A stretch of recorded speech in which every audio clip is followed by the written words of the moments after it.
Hello everyone, and welcome to episode 2 of the Asclepius podcast, where we talk all things medicine and science with your host, Timothy Jew. So, I am currently sick right now. I was debating whether to record this podcast. I was trying to prolong it as much as possible because I thought that the quality of my speaking would go down significantly. But I just need to get these things out. I can't do this. I can't keep these all.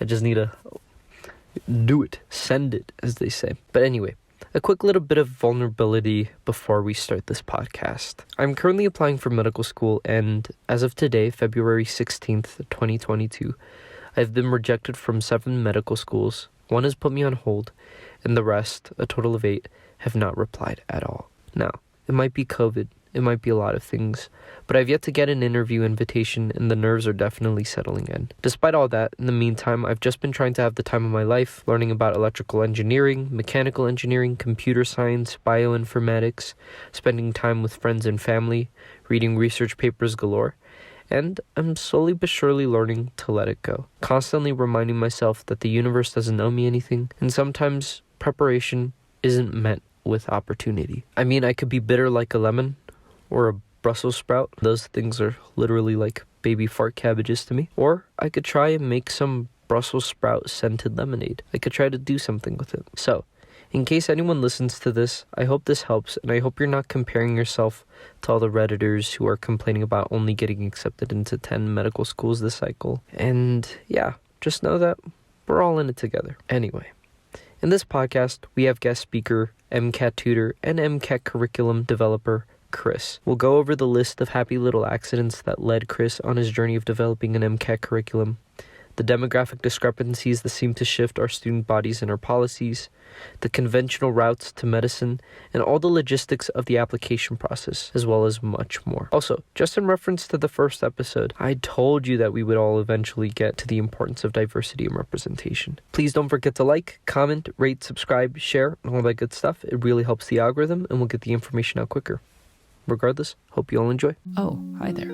So before we start today's episode, let's go over our sponsor, us. Now, if you are dying to part with your hard-earned cash, then feel free to support us on patreon.com/the Asclepius podcast. That's TheAsclepius podcast. Perks include being able to ask questions to future guests, suggesting future guests, getting cool original merchandise, and so much more. Hopefully, this is the first season, so we don't know how it's all going to play out, but either way. And once again, visit our patreon.com/the Asclepius podcast, or visit us at asclepiuspodcast.wixsite.com/home. Eventually, we'll try to get our own domain too. Anyway, look forward to seeing you soon.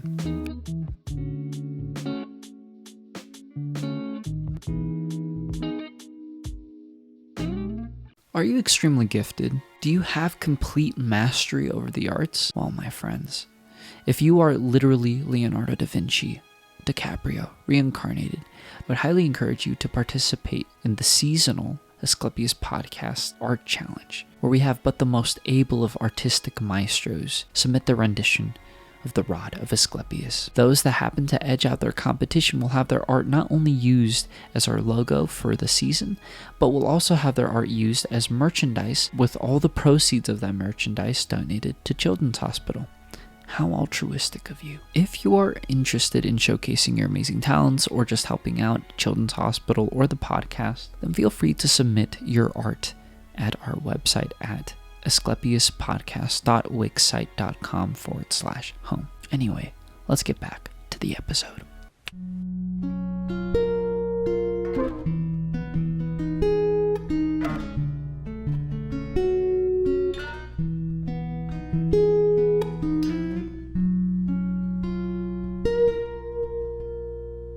For today's podcast, we have Chris, a mentor and friend.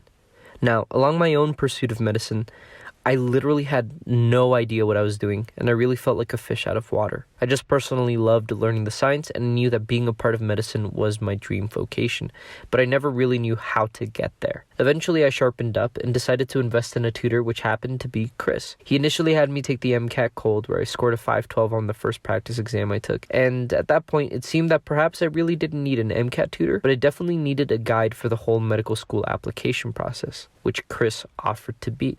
Chris has shown time and time again an amazing level of empathy and care in his approach to communication and education. He's helped me through the whole application process, whether it was my personal statement, my works and activities, my secondaries, you name it. Upon hearing that Chris was investing his time to create an inexpensive MCAT curriculum for students that couldn't afford the hefty price tags, I had to ask him to be a part of the podcast, where he graciously agreed. Now, with that intro out of the way, Chris, what has been your own process through medicine?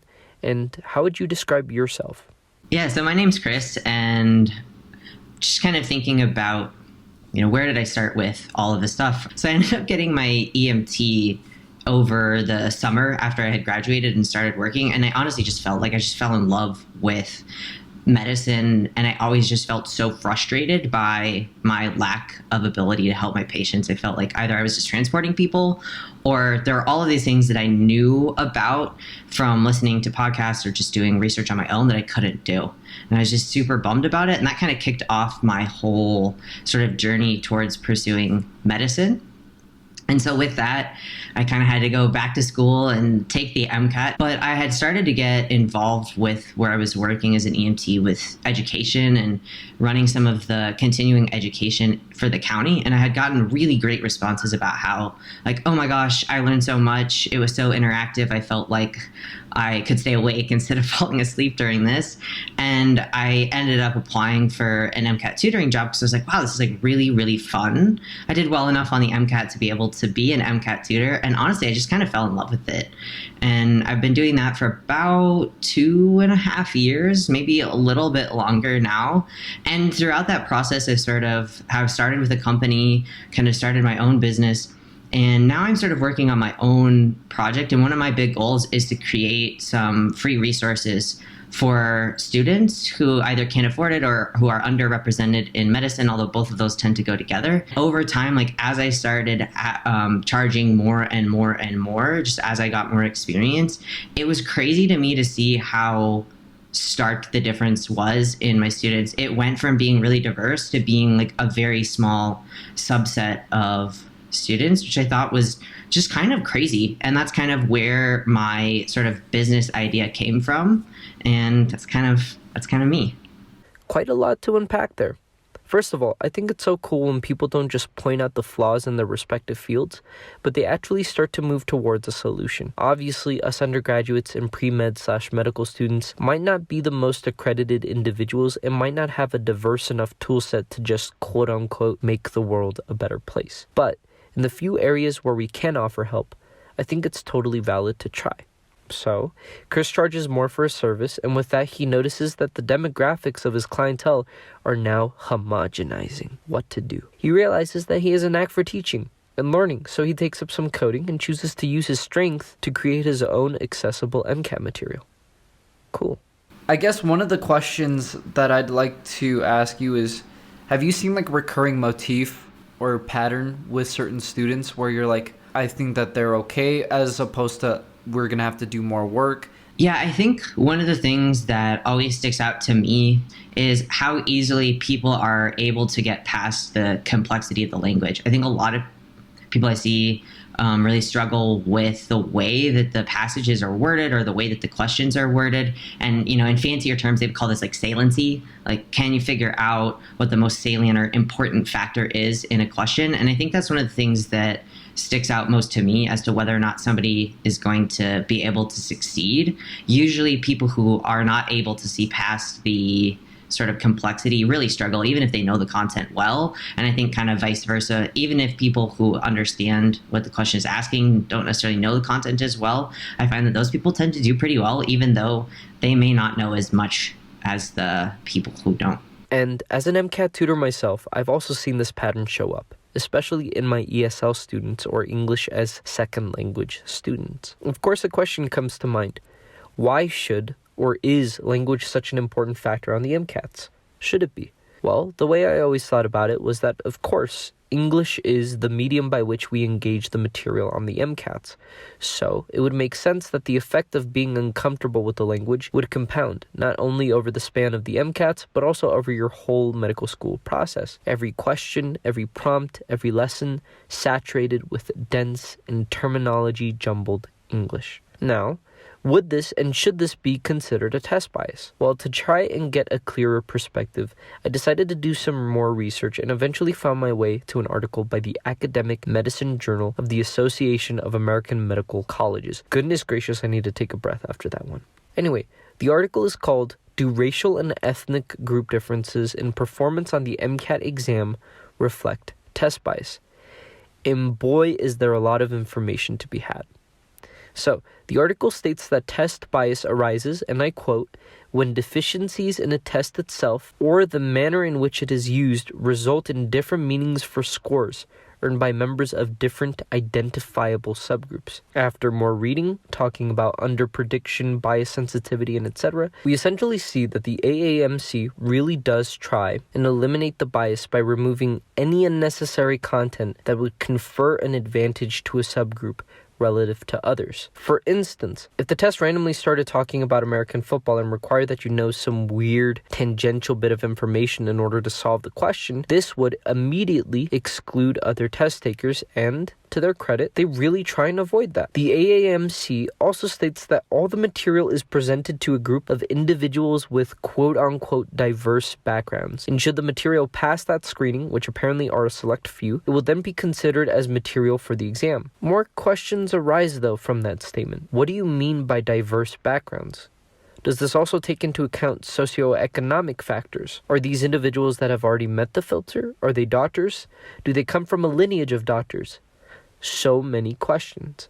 Now, I don't have any qualms with AAMC, and I appreciate their effort, but how do you confidently get rid of this barrier for medical students that are not native speakers, are from low socioeconomic households, are of certain minority groups, and are first-generation medical school applicants, just to name a few? Well, closing out the article, it then states that although there are statistically significant discrepancies in scores between subgroups, the subgroups being white, black, and Latino, the percentage of students that get accepted into medical school are not statistically different between subgroups. And I think all of this really points out the multifaceted and holistic approach to the overall application process and the AAMC's emphasis on diversity within their student body. So for anyone out there that might think their chances of getting into medical school are eliminated because of their CARS score or their overall MCAT score, just take a breather and know that you might still have a chance. Now, this also brings up a very touchy topic about race. Specifically, I'm going to bring up Asian Americans and this concept of meritocracy and reverse discrimination. I happen to be Korean American, but I will say that I don't speak for any community. This is just my own words. So feel free to disagree with me in the comments or the ratings for the podcast, but I am personally 100% for inclusion and diversity, and I have some evidence to back that up. First and foremost, the patients should be our utmost priority. And, as a result, we need a diverse cast of healthcare workers. There's been a long history of mistrust between minority groups in the public health service. And honestly, there's plenty of reason for that mistrust. As recently as 1932, the Tuskegee syphilis study was conducted by the Public Health Service of Macon County, Alabama, where 600 black males, most of them illiterate farmland workers, were intentionally withheld from penicillin to treat their syphilis. They were lied to and not told the true reason of the study, and there were no records of their consent to be a part of the study. You might be like, okay, well, that's 1932, but even as recent as December 2020, there's been the case with Dr. Susan Moore, a black physician who was admitted to Indiana University Hospital, where, after having to beg for remdesivir and a CT scan, and being subjected to racial bias after asking for pain relief medicine for her neck, she ended up passing from COVID. And although the Indiana University Health Panel ultimately concluded that her death was not due to the medical management and technical care, they did state that there was a, and I quote, lack of empathy and compassion in the care she received. Here's a clip of Dr. Moore's own words. This is the second worst day here at IU North Yesterday, Dr. Bannock wanted to send me home. At that time, I'd only received 2 treatments of the remdesivir. He says, you don't need it. You're not even short of breath. I said, yes, I am. And I don't feel comfortable giving you any more narcotics. I was in so much pain from my neck. My neck hurt so bad. I was crushed. He made me feel like I was a drug addict. And he knew I was a physician. I was hurting. And if they're not going to treat me here properly, send me to another hospital. I put forward and I maintain, if I was white, I wouldn't have to go through that. This is how black people get killed. When you send them home and they don't know how to fight for themselves. I had to talk to somebody, maybe the media, somebody, to let people know how I'm being treated up in this place. Although I would love to state that I'm completely removed from racial biases myself, that's not the point here. The fact is, the more diversified our healthcare, the greater reach we have as physicians to help people of all kinds, and that, to me, is priceless. I've even had my own experience with this when I admitted my friend to the emergency room after an alarming and stressful set of events. As soon as my friend was admitted, they were referred to by racist epithets from security guards. The security guards then put his name down as John Doe, and that was simply because they said that his name sounded too foreign. And ultimately, in a testing time where the safety of my friend seemed to be at risk, the bigotry and lack of empathy ultimately made a stressful situation worse. But aside from that, let's go even further. Looking at the statistics that I pulled from ShamasianConsulting.com, also shout out to Dr. Chirag Shamasian, we noticed that there are a total of 13,424 applicants that are Asian American, with 5,352 being accepted, roughly equating to a 40% acceptance rate. We have 25,662 that are white, with 10,029 being accepted, roughly 39%, 6,169 that are black, with 2,200 being accepted, roughly 36%, and 4,037 that are Latino, with 1,646 being accepted, roughly 41%. All of that to say that all of these are in the rough ballpark of each other, and still we see that the lowest acceptance is for that of black applicants. And of course, the topic is a lot more complex than just the percentage of accepted students. It also deals with different average test scores and socioeconomic status. But that does not change the fact that tragic events, such as the case with Dr. Susan Moore, should try and be prevented at all costs. Even if you can't prove that it was based on racial discrimination, the fact that many people, like Dr. Susan Moore, have to even deal with any type of mistrust or thoughts of unfair treatment during a time where they're in need of human empathy should be something we all strive to change, especially in any field that aims to help people. Now, speaking of helping people, after talking about the need for greater diversity in healthcare, I decided to ask Chris about some advice he readily provides to his students so they can start their first steps towards becoming physicians. If you had to give like a general bit of advice that most likely would help, what would that advice be, I guess? I would recommend people put a lot of structure around the way that they solve problems. So one of the things that I've noticed is that a lot of people will just like look at a problem and then start approaching it, but there's not usually like a consistent way that they have for approaching it. So that's usually what I teach is let's sort of break these problems down. And so for me, I'm looking at kind of following 4 steps, and it doesn't mean that we're always going to be stuck following those 4 steps, but at least when you start, I think it's really important. So I usually have people trying to find like what content area is this question asking about? Obviously, it doesn't really work in cars. It's kind of a whole other ball game. And then from there, thinking about what in this question stem like leads you to somewhere in the passage. I call it a keyword. It's usually something that is not super content oriented. It could be, XYZ protein, Sonic the Hedgehog protein. And kind of from there, using those 2 pieces of information to kind of triangulate or find some piece of information in the passage. And those are kind of the first 3 steps is, you're finding that content, you're finding that keyword, and you're finding where the 2 overlap in the passage, and then kind of going from there onto solving that particular problem. And I kind of think of it as solving in a loop, right? So your loop sort of starts at your question, goes to the passage, and then how does that passage information loop you back around to an answer choice? And so that's what I have found to be really effective when people are struggling more with that kind of strategy side and seeing through the complexity of the whole question. After getting like a sample size, have you found like, oh, this is probably the area where most kids struggle with? I mean, I think CARS is probably where most people struggle. And just a heads up, CARS stands for the Critical Analysis and Reasoning section of the MCAT. And I think that it's a little bit challenging because of how people tend to think about evaluating CARS as a section. A lot of people are really hung up on the number and not the percentile. And so I think that you have to appreciate that your CARS score is probably going to be lower. And that actually corresponds to a higher percentile. So I think a lot of people think they're doing worse. But, 125 is supposed to be 50th percentile in all the sections. It's not. It's like 60. Right. I'm forgetting, but I think it's like 63rd percentile in CARS. And so I think that's the section that everybody struggles with. And I think kind of going into why is that there's not a lot of really good advice out there for CARS, to be honest. A lot of it is just like practice more.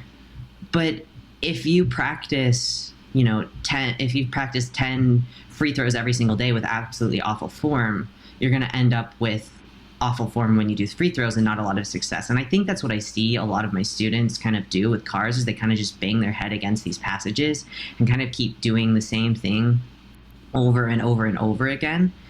I think the big reason I see that is there's just so many gimmicky things out there in a lot of the big test prep companies, like, skip around and find what passages are easy or hard. I mean, I'm terrible at predicting that. And then we end up wasting a lot of time. Or, you aren't going to be able to finish the entire section, and that's okay because you just need to literally, quote unquote, kill the ones that you do. And I'm like, as somebody who's done well in CARS and has met with a lot of people who have done well in CARS, that's just not how you approach that section.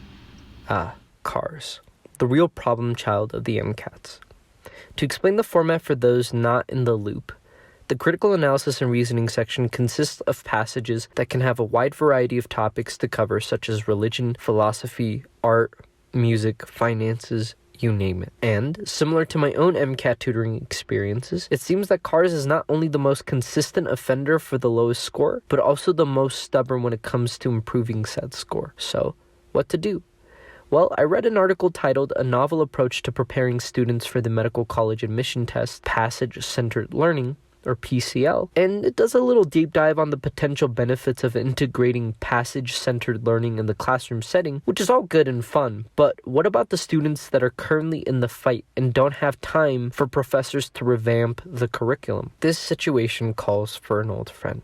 Let's do some Reddit research. Now, this is a segment with unaccredited research, so listen with discretion. But as I said, I went on Reddit, searched CARS, and the first thing that showed up was a post by Reddit user Bright Alvey on the MCAT subreddit saying, "Is CARS just a lost cause for some?" Under the post, they elaborate that they've been doing 2 to 3 passages every day, and they are just not getting any better. No improvement. And just stealing a direct quote, "I'm starting to lose hope. Some people seem to click with it and others just don't. My other sections have improved a ton, and now my CAR score is the only thing keeping me from my goal score. Are there any suggestions from the people who have improved when they weren't a natural at CARS to begin with?" I am sorry, Bright Alvey, and I totally feel for you. One of the things that I always instructed my students to do was add some character and have fun with it, to try and read the passages with tone. And Reddit user Icy Zanakan also seemed to find the strategy very helpful, stating that they had to find tone and read the passage in an extremely exaggerated, stereotypical version of that tone that kept them entertained. Also, Reddit user Sea of the Leaf commented that one of their main troubles was constantly using different techniques and not letting any one technique mature. Grass sometimes isn't greener on the other side, and sometimes it's not green at all if you're colorblind. Anyway, another suggestion that I consistently talk about with my students is blocking and finding the big point of each paragraph as well as of the whole passage, which was a technique that Chris actually helped me hone. In general, CARS is a difficult section, but it is improvable, so just hit the books. We'll actually just read them, and don't be discouraged if the strategy you're employing doesn't work straight away. It takes a few trips to the gym sometimes. Could you justify why these people are making us suffer through this? I don't think I can actually. I think not a very maybe not what the AAMC wants to hear, but I actually think that CARS is sort of a problem for being in this particular exam. Like if you look at some of the research, I'm kind of interested in this stuff, what we see is that CARS predicts how well people do on the board exams. But that doesn't surprise me. The board exams are another standardized test. So one standardized test predicts how another person is going to do on another standardized test. But does the board exam actually tell us how well somebody's going to do as a physician? And the answer is probably no. Right. That test was designed as a minimal competency. Like you pass it, and that means that you are safe to practice and move on to the next step of your training. And so I actually think the CARS section is kind of a big issue, because all it tells us is that you can pass your board exams, which obviously medical schools care about because it factors into their rankings and whether or not people will choose to apply to those schools. But it's also probably the most biased one as well. Like if we look into the data, we see that underrepresented minorities do the worst in CARS, and that's something that I've personally experienced too. Why do I think they put it in there in the first place? I think the idea is that it's supposed to be having an ability to critically analyze and look at and deconstruct language and have some skepticism around that.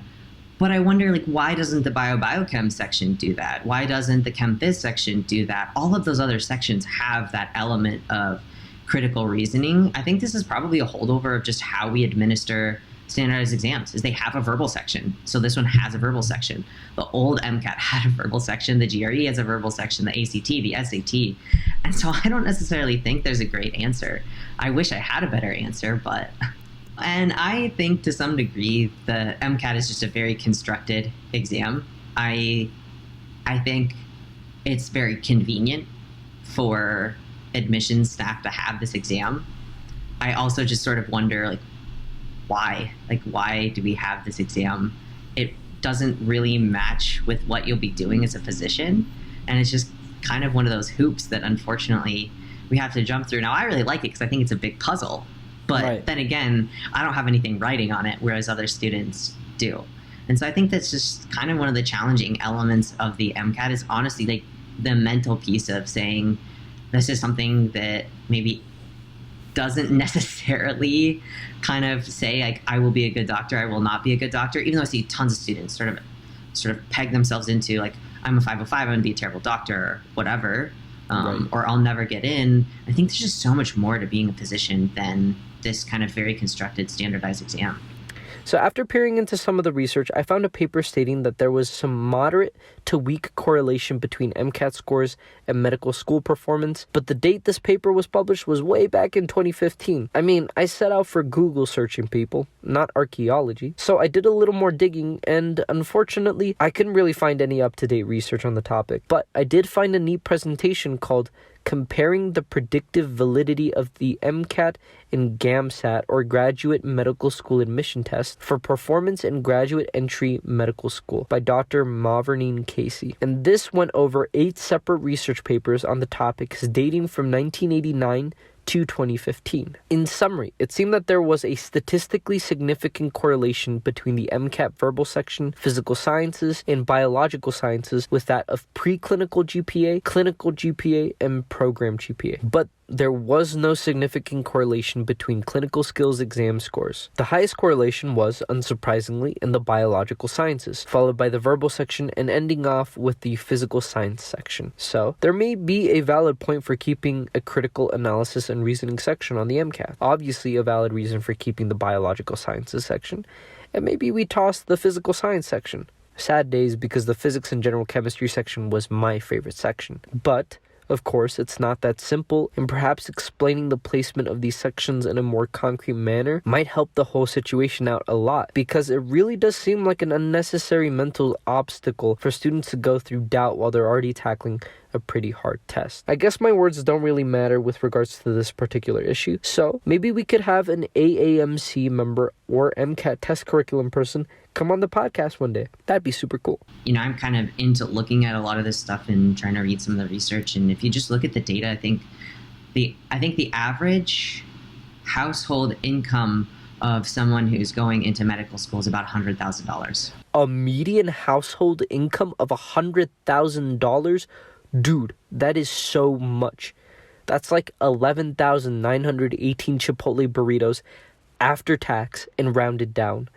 What in the world? Which is crazy, right? Like, it's so biased towards higher income individuals, and we are constantly wondering, like, why isn't it more diverse? And we look at these surveys, and I was really shocked to look at these surveys, and they surveyed some people who were doing admissions as to why don't you have more people who are URM in your programs or underrepresented minorities.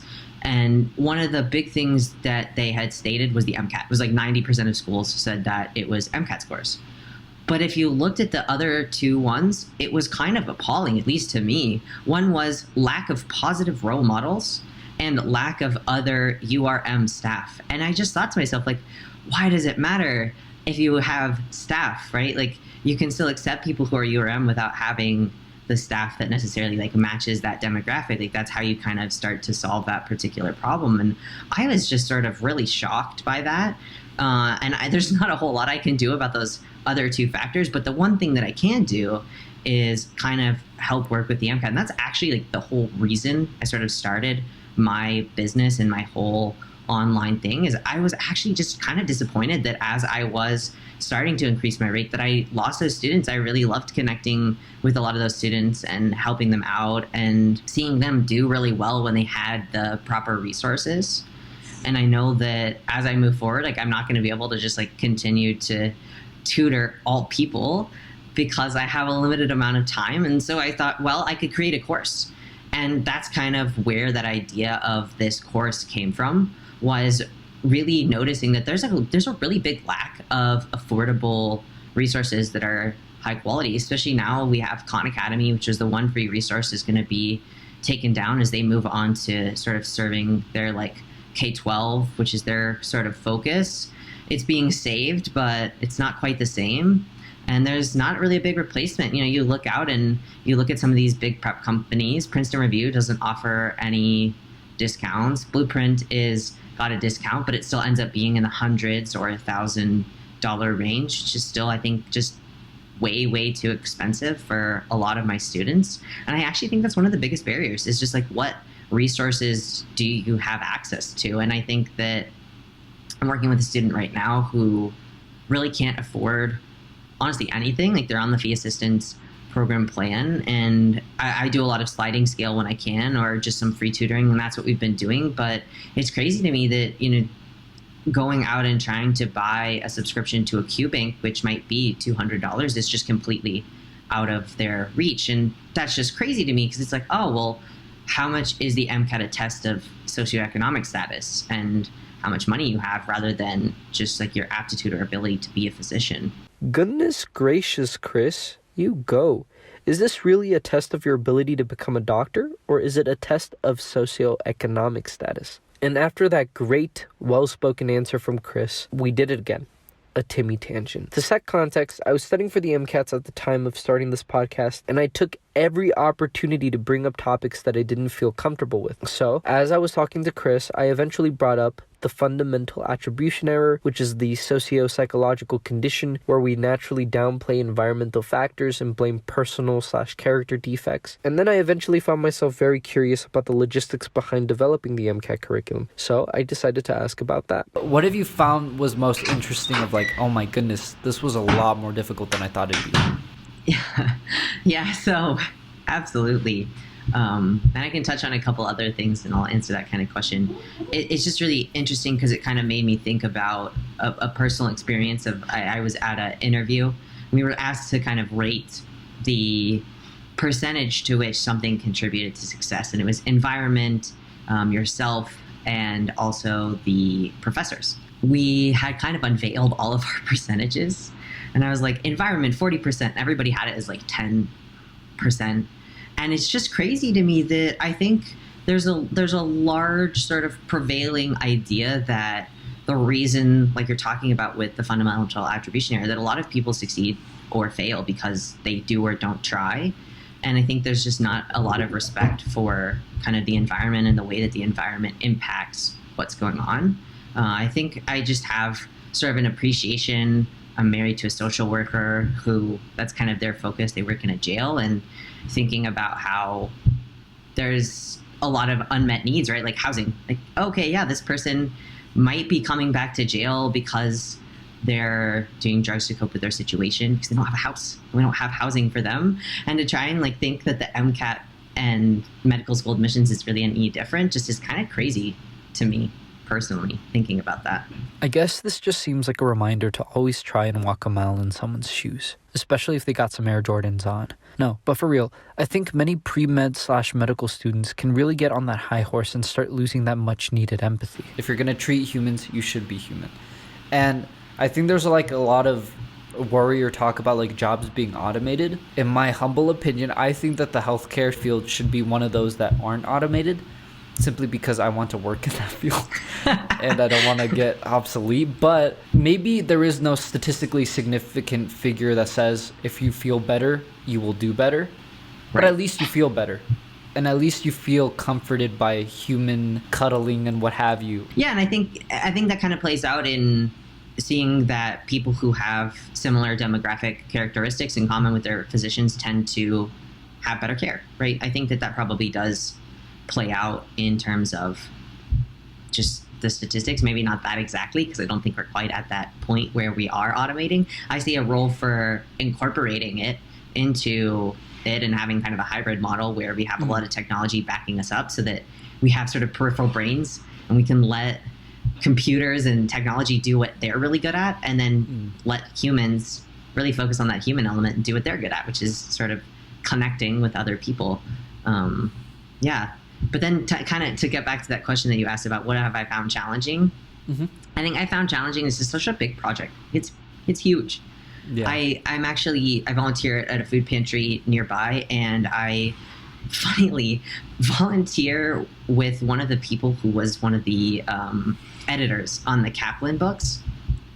Yeah, it's just like random chance. So we just like talk, and I was talking, and he was saying that the team for making the Kaplan resources is in like the 50 plus people. I mean, I'm one person, right. Two now, making this course, and so I think that it's just the sheer enormity of the work that just kind of is been really challenging, and also just learning a lot of really like new technology. Like I am trying to figure out how to do screen capture and not have it look absolutely horrible because my computer is like 10 years old, or how do I do just all of these different pieces and incorporate it. And it's just a little bit challenging for me to kind of get the new tech, but it's also really fun. Like I'm like, oh, like I didn't know I could do that. That's really neat. Or, oh, like that's a cool automation that I can do. And so I've also just been kind of embracing the opportunity to learn a bunch of new skills that honestly I would never have been exposed to. Like building a WordPress website, like not what I ever thought I would do, or learning how to code in LaTeX so that my, formulas look okay, or drawing and trying to figure out how to make things into vector images and really having a hard time with that. But it's been fun and really neat, and I just don't think I would have been exposed to it if I hadn't sort of started along this project, even though it is a challenge of it. Have you ever had a moment with this undertaking where you're like, oh my goodness, I can't do this, or like maybe I went a little in over my head? Oh yeah, I think multiple times. I think most recently it's been this week. Like I haven't worked on the project like at all this week. I was like, I just need a break. I'm like, oh my gosh, like it's so much material. I start to look through what I've made, and I'm like, wow, there's a lot there. And then I look at the list of things that's all done, and I'm like, never mind. Like there's a lot there, but it's really nothing. I think the biggest setback that I'm having right now is honestly just a technology one, where the format of the questions doesn't match the MCAT. And to me, that's a really big problem, because if I'm going to start doing strategy lessons, or I'm going to start sort of doing some recordings, I don't think it makes sense to do it without the MCAT format. And that's just been a real challenge, because it's not something that I can solve myself. Like it is a coding thing, and I do not know how to code and make it look all fancy. And so that's been like my biggest setback, and I'm trying to work through it and waiting to hear back from some companies on what I can do. But I don't know if I can even afford that. So I've just got to kind of push through and figure out how it's all going to work out. So that's probably been my most recent setback. And so you would say like taking that break has helped you though, being able to step back a little and just take a breath. Take that break. And then I also just start thinking about, okay, so I can't do that, right? Like that's not something that I can solve, and that's fine, but what can I do? And that's, I think, where I start to focus is what's one small thing that I can do? Okay, cool. So I can still make some of the illustrations for more of the science stuff, or I can still write that article or create that resource that's going to be downloadable. Or for cars, I can go and I can get a big collection of articles that I'm eventually going to use. Maybe I'm not going to write questions because it doesn't make sense because I don't have that platform. But I just start to think about like what are the small things that I can do rather than thinking about what I can't. One thing that I wanted to ask you about, since you are an educator, have you found it easy to dissociate yourself from your student success, or have you found yourself very caught up in that?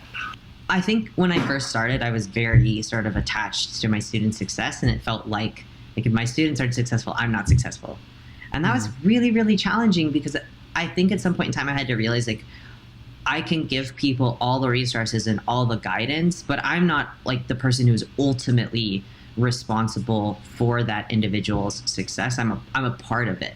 And I'm going to do my darndest to make sure that that person is successful and help them in whatever ways I can. But I think at the end of the day, for me, I started to realize like it isn't up to me to succeed.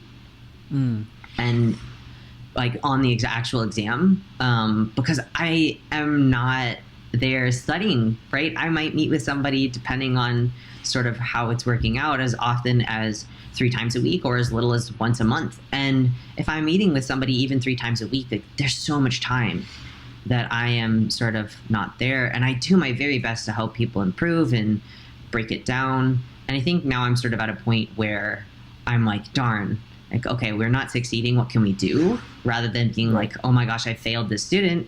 Right. I don't think it's like helpful for me, and I don't necessarily think it's helpful for my students either. And then also like being like, wow, like they did so well. That's awesome that I got to be a part of that journey. Whereas before I'd be like, look at me, look at how awesome I did because that student did so well. And so I think just appreciating that there's another person and it's more of a collaboration and the co-creation of success rather than me. And honestly, my students are doing most of the work. Like, props to them. Could you talk about the application process for our listeners? Yeah, absolutely. So the application process as a whole has sort of 3 parts, if you will, if you want to think of it that way. You have a primary application, which is a centralized application. That's called the MCAS.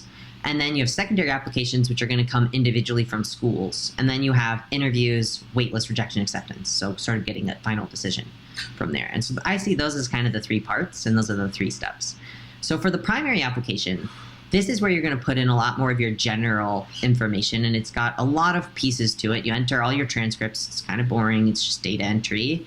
And then in addition to that, you're also going to enter your letters of recommendation. So you'll kind of pick who you want to speak to your particular strengths, and usually you're looking at picking at least a science professor or 2 and some other stuff. And then from there, you have a personal statement, which is basically where you answer the question, why medicine? And then you have works and activities. And in the works and activities section, you're going to give some descriptions, and you also pick some most meaningful ones, and you sort of describe what's most meaningful about it. And so that's kind of the primary application that usually opens up to start filling it out at about the beginning of May. And then you can actually submit it because it has to be verified, because somebody has to go through and make sure that whatever transcripts you put in and the transcripts you submitted from your school, they match. And then they're going to calculate a GPA on the basis of that information. They're going to automatically input your MCAT scores if you've already finished your MCAT. And once that process is over, your application, depending on when it happened, is going to sit in a pile and not do anything until they start releasing applications to school. Now, I don't know the exact date because this last year it was July 10th, but that got pushed out because of COVID. So basically your applications just sit in a pile, and then on July 10th or whatever date that happens to be, they all get sent out. They all get sent out and they go to the schools, and the schools will receive them. And depending on the school, you're going to start getting secondaries back. So some schools will actually screen. That's the small majority or small minority, which is basically where they'll look at your application and say, oh, this is somebody we think would be a good fit. Or Sometimes it'll just be on stats, like, nope, didn't meet the GPA cutoff, you don't get a secondary. Most schools just blast out secondaries. And you get them all. And the prompts for these, just a bunch of essay writing, really do vary from, like, explain a challenge that you've overcome, why our school, what makes you diverse, what have you learned from interacting with diverse things, like, talk about an experience of leadership or teaching, and you kind of go from there, and you answer them and you submit them, and then you sit and you wait. Honestly, just wait, and then you'll hear back about an interview, or not. A lot of times you just sort of sit there waiting until, honestly, it could be months and months and months, and they finally make decisions, and it's like rejections. Or you'll get an interview, and because it's rolling, it could be at any point in time. It could be any point in time from about August at the very earliest through March, maybe April for some schools at the very, very latest. Oh, interview. ¿Por qué quieres que sufra? Anyway, so to set context for what Chris is about to say, Chris actually helped me with my personal statement, and at the time of recording our podcast episode, I had not finished yet.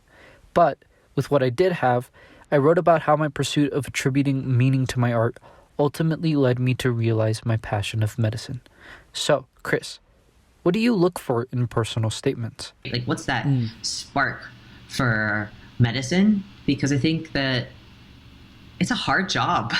It's a really hard job. It's a hard training, and you want to make sure that it's something that you're going to be able to keep coming back to. And that's often what I'm trying to find is, what is your spark for medicine, and how can we display that in the personal statement and just throughout your whole application? And it sounds like you've really found sort of that spark of, creativity and connecting that with caring for other people or community, and how that kind of deepens your sort of purpose or understanding of your place in the world and what you want to do. And so that's often, I think, what I'm really looking for is like that kind of like why connected with that spark of like, how did you know, and telling that story. Because I think stories are just so much more memorable when it comes to kind of telling about yourself and having it be more memorable. And it sounds like you really have that. Maybe it's just a matter of sort of sculpting the language. Yeah. But I think that that's actually the easier part. I think the harder part is sort of really sitting down and saying, like, what is that spark that has really driven me towards this? And I think also one of the things that I just see as kind of a common mistake that a lot of people make, I think because they're trying to like sound good for admissions committees, is they talk about all these things about, I'm so smart, or I'm so all of these things.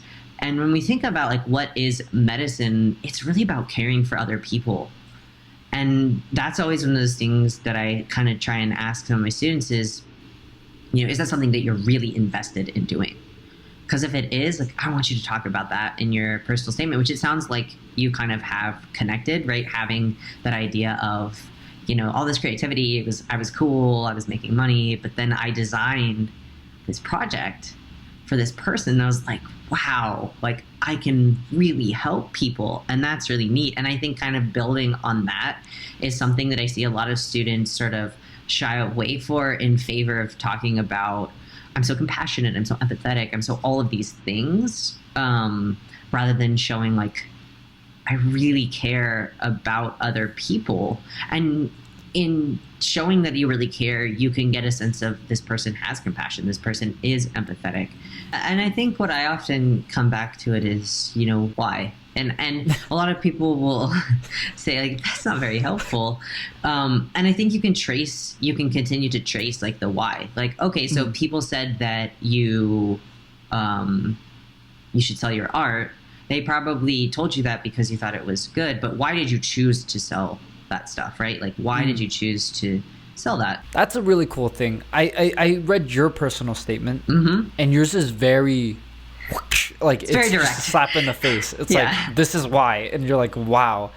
And I think initially that intimidated me because I was like, that's not how I write. And then you immediately said, I know it's very straightforward. If it's not how you write, don't write it this way. And I was like, oh, okay, perfect. Yeah. And I think that's one of the things is you go out on the internet and you start to try and copy somebody else's personal statement. And, they all start off with, as I slid on the floor. It's like, oh, no, don't.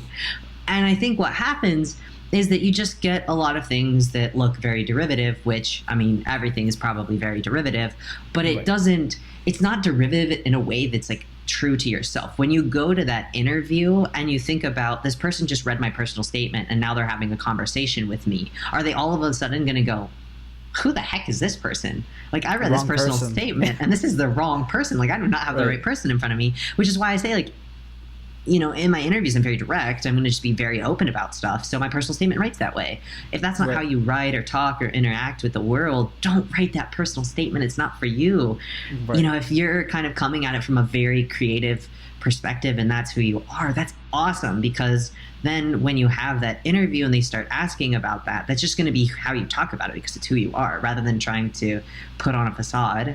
And I know that sounds kind of weird. Like, obviously we still have to practice, but at the same time, there's that old cliche of, you know, be yourself, which I think is true, because a lot of people Right. come off as stilted or weird because they're trying to be something that they think somebody else wants. Be yourself, unless if you like pineapple on pizza. Ha, just kidding. We don't shame people on the podcast for totally valid cravings and taste in food, nor do we use it as some sort of character piece that defines us, because But I guess it's always that fine line of like be yourself, but also like grow as a person. Definitely. Yeah, and I think, kind of to sum it up in just a phrase that's kind of cheesy, but it's sort of be yourself, but play the game, right? Like, we're playing an Yeah. admissions game. Be yourself, but also have some respect for the game that you're playing, and recognize that there are going to be some elements of yourself that you shouldn't share. And I think that's in some ways a problem with medicine. Like, maybe don't talk about the fact that you have depression. I think that's awful, that hurts Yeah. your chances. But at the same time, I think that people with depression can do just fine as physicians, and they can do well in that environment, and so play the game as well, and understand that maybe that isn't something that you can talk about when you're being admitted. And if that's something you really, really want to talk about, cool, please do, but do it after you're accepted, because Right. it's a game, right? It's a game that Right. we're playing too. And I think you just have to have some appreciation for the game as well. And that's a very sad thing, is that I guess in STEM Yeah. is that any mental health or emotional things are very like taboo to speak of. It automatically jeopardizes your chances of success or of acceptance. And I think that expedites the problems. To not talk about mental health worsens mental health problems. Absolutely. And I completely agree. And I think that that's super, super important, that we have time and space and the ability to have space for that, and making sure that schools are actually addressing that, 'cause it's a huge issue. And that's the sort of thing, is like recognizing the limits of the system, and then appreciating that sometimes we have to conform to the system if we want to eventually change it. Right. Because it's really hard to change a system when you don't have any power. And unfortunately, if you don't conform to the system, you're probably not going to get any power within the system. A program that I'm thinking about that was talking about how they're advocating for changing the clinical rotations at the school to pass fail, because there's a lot of research coming out that it's biased both in gender and minority. But think about that, right? Like, if you cannot get into the school, you can't make that change. Right. And so I hate telling my students to avoid certain things, especially when it seems really central to their sort of journey. But at the same time, I feel like I'm doing a disservice to them if I say, yeah, talk about it, because it just hinders your ability to get into that field. And ultimately, though, think about it, right?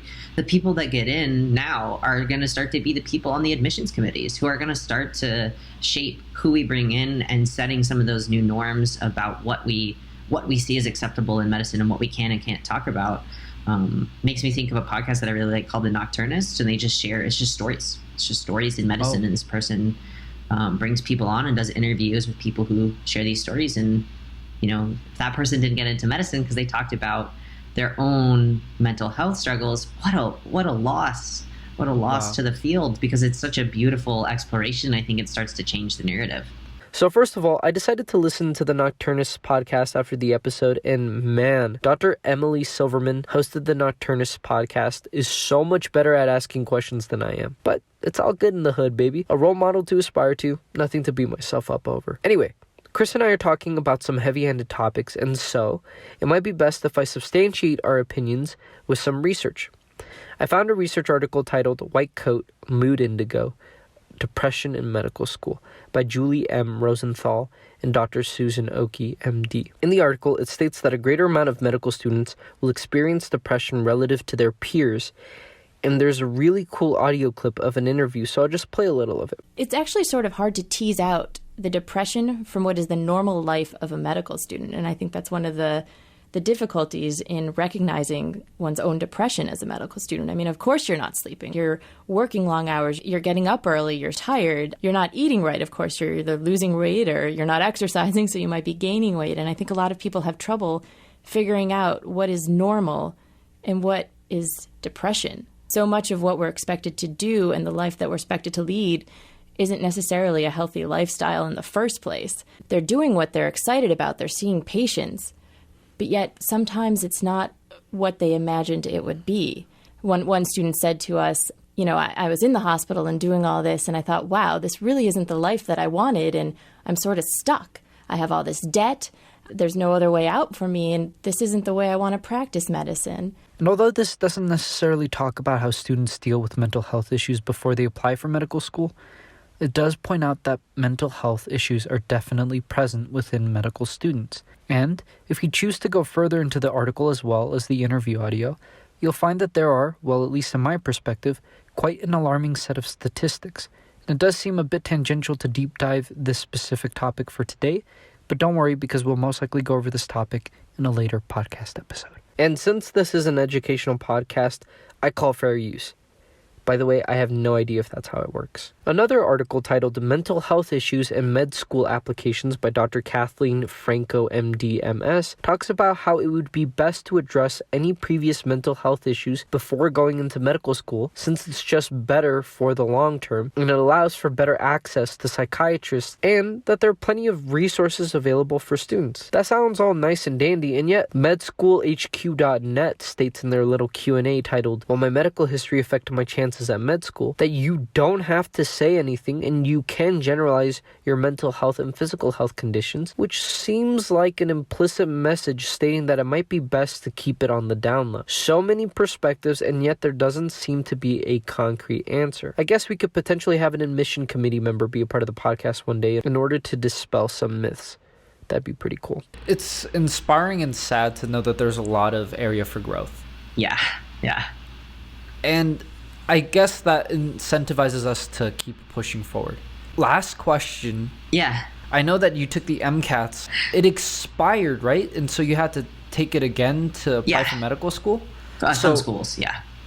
So if you could you please explain that? Because that freaked me out. Yeah, so to put it in context, that was in 2018. So it's been a little bit, right? So it's been a little bit since I've taken my original MCAT. So every school is a little bit different. There's not a quote unquote expiration date. Some schools will take MCATs that are older than others, and you have to just kind of check. So if you don't have access to what's called MSAR, which is like the medical school application resource, I think. I can't ever remember. The AMC has some acronyms that are very difficult to remember. But if you look on there, it'll just tell you. And so there weren't very many schools. There were not very many schools that I couldn't have applied to with that score. It was only also expired, quote unquote, expired by a couple of months. Many other schools would have taken it. So it's one of those things where if you take a couple of years off, you're probably still going to be able to use your test and you're probably still going to be able to apply. I would say, when you have to start worrying is when it's going to be like 3+ years out from your exam date. That's typically when you're going to start seeing that kind of cutoff come into play, but it won't always be for all of the schools. I ended up I chose to retake it. I didn't necessarily have to, because the couple of schools that wouldn't take it were ones that I really cared about applying to. And so that's why I chose to retake it. But there were still plenty of schools that I could have applied to and probably would have been good for another year if I wanted to apply this cycle.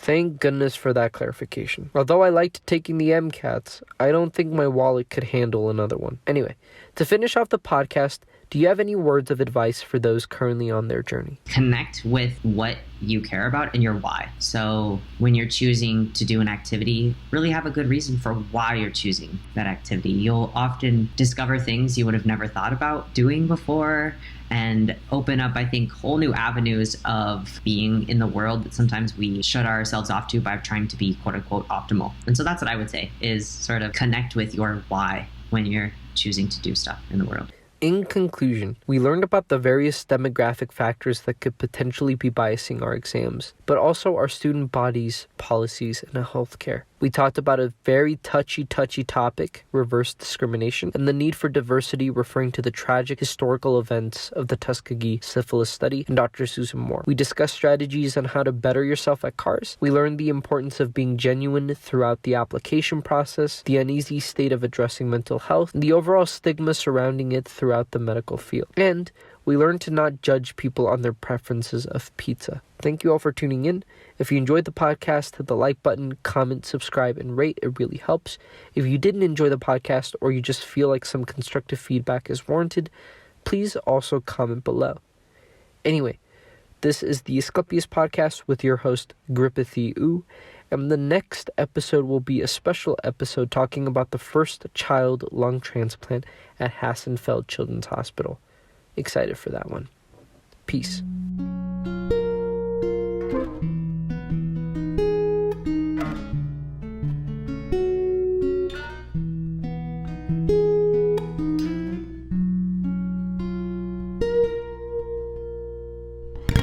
Also, let's be real. I don't personally like pineapple on my pizza. Are you doing a podcast? I am doing the podcast.